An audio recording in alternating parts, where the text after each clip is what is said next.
საქართველოს კათოლიკოს პატრიარქს, ცხეთა თბილისის მთავარ ეპისკოპოსს, ბიჭვინთისა და ცხუმაფხაზეთის მიტროპოლიტს, უწმინდესსა და უნეტარეს შიო მესამეს.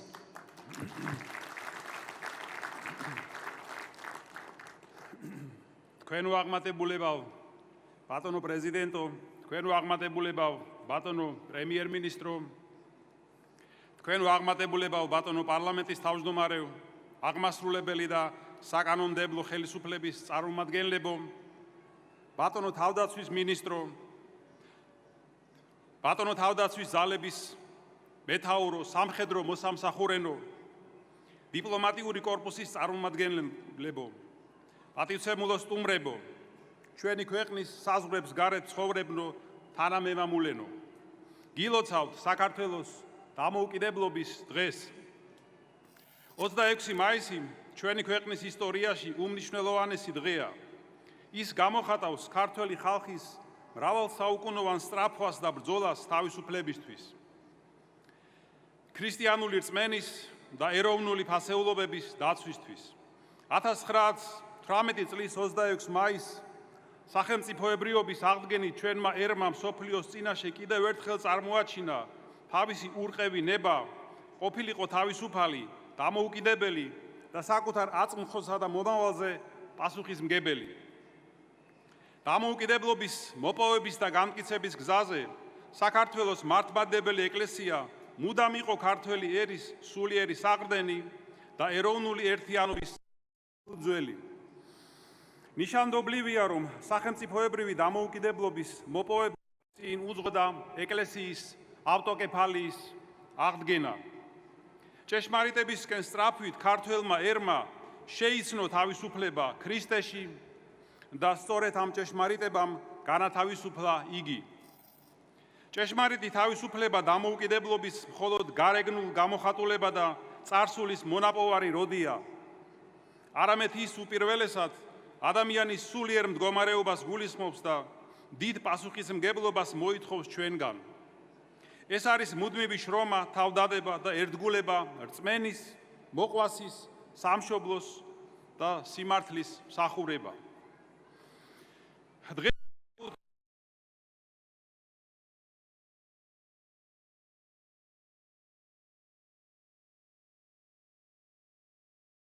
უანდერძა დამოუკიდებელი ქვეყანა. ერთიანობისა და მშვიდობისთვის მათ მიერ გაწეული ღვაწლი და შეწირული სიცოცხლე გავალდებულებს გაუფრთხილდეთ ამ მონაპოვარს. ამ ხრივ უმნიშვნელოვანესია ნეტარხსენებული კათოლიკოს პატრიარქ ილია მეორის ღვაწლი.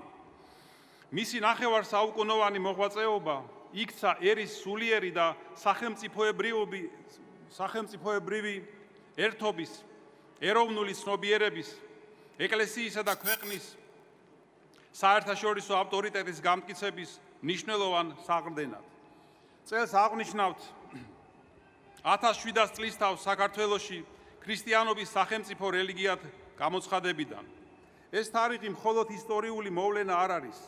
ის შეგვახსენებს იმ სულიერ საფუძველს, რომელმაც საუკუნეების განმავლობაში განსაზღვრა ქართველი ერის თვითმყოფადობა, კულტურა და სახელმწიფოებრივი ცნობიერება. ქრისტიანულმა სარწმუნოებამ ჩვენს ხალხს ასწავლა თუ რას ნიშნავს ჭეშმარიტი თავისუფლება, ღვთისა და მოყვასის სიყვარული, სიმტკიცე განსაჩთელის ჯამს და სამშობლოსთვის თავგანწირვა. ამ ღირებულებებით გამსჭვალულმა ქართველმა ერმა გაუძლო მრავალ ქარტეხილს და ქრისტეს რწმენით გამტკიცებული კვლავ აღდგა, გაძლიერდა და არათუ განარჩა და შეინარჩუნა თავისი იდენტობა, არამედ მნიშვნელოვანი წვლილი შეიტანა მსოფლიოს სულიერების და კულტურის საგანძურში. დღეს განსაკუთრებით მივესალმები საქართველოს თავდაცვის ძალებს, თითოეულ ჯარისკაცს, რომელიც ერთგულად იცავს სამშობლოს ღირსებას და თავისუფლებას. გახსოვდეთ, თითოეული თქვენგანი არა მხოლოდ სახელმწიფოს უსაფრთხოების გარანტი, არამედ მშვიდობის, პასუხისმგებლობის და სამშობლოს სიყვარულის მაგალითად უნდა ექცეს თანამემამულეებს. ჯარის ძალა არა ომის სურვილში, არამედ მშვიდობის შენარჩუნებაში უნდა ვლინდებოდეს. მშვიდობა ეს ის უმაღლესი მიზანია, რომელიც ამკვიდრებს კაცთა შორის მარადიულ ღირებულებებს და ჭეშმარიტ თავისუფლებას. ასევე მინდა ვიმართო ჩვენს მომავალ თაობას, როგორც ამბობს წმინდა პავლე მოციქული, თქვენ თავისუფლებისათვის ხართ ხმობილნი. თქვენ ხართ საქართველოს იმედი და სიმკიცე. ამიტომ მნიშვნელოვანია მართებულად გაიაზროთ თავისუფლების არსი. თანამედროვე სამყაროში ხშირად გვხვდება მსთარი წარმოდგენები თავისუფლებაზე. ადამიანს შთააგონებენ თითქოს თავისუფლება მხოლოდ ყოველგვარი შეზღუდვის უარყოფაა. სინამდვილეში ჭეშმარიტი თავისუფლება პირველ რიგში პასუხისმგებლობა, უფლის რწმენა და შინაგანი სიმტკიცე, პატიოსანი და ზნეობრივი ცხოვრებაა. ეს არის დაძლევა მანკიერი თვისებების და ვნებების დავალდებულებაა, აკეთო ის, რაც მართებულია და ღვთისთვის სათნოა. სწორედ ამ ღირებულებების გააზრებით აღზრდილი თაობა შეძლებს შეინარჩუნოს ქვეყნის ერთიანობა და სახელმწიფოებრივი დამოუკიდებლობა. თავისუფლება მხოლოდ პოლიტიკურ მონაპოვრად და წარსულის მემკვიდრეობად არ უნდა ვაქციოთ, არამედ ყოველდღიურად ვიშრომოთ და ვიზრუნოთ მისი გამტკიცებისთვის. დაეჩვენი სახელმწიფოებრივი დამოუკიდებლობა დაფუძნებული იყოს ღვთისა და სამშობლოს სიყვარულზე, სამართლიანობაზე, გამშვიდობაზე, ერთობასა და შემწყნარებლობაზე, მოყვასისა და საკაცობრიო სიკეთის მსახურებაზე. რადგან ძლიერი სახელმწიფო შენდება მხოლოდ მაშინ, როდესაც საზოგადოებაში სუფევს ეს სათნოებები და ხალხს აერთიანებს საერთო ეროვნული მიზნების და სულიერ ზნეობრივი ღირებულებებისადმი ერთგულება. კიდევ ერთხელ ყველას გილოცავთ დამოუკიდებლობის დღეს. ღმერთმა დაგლოცოთ და გაგაძლიეროთ. ღმერთმა დალოცოს, გააძლიეროს და გაამთლიანოს სრულიად საქართველო. ამინ.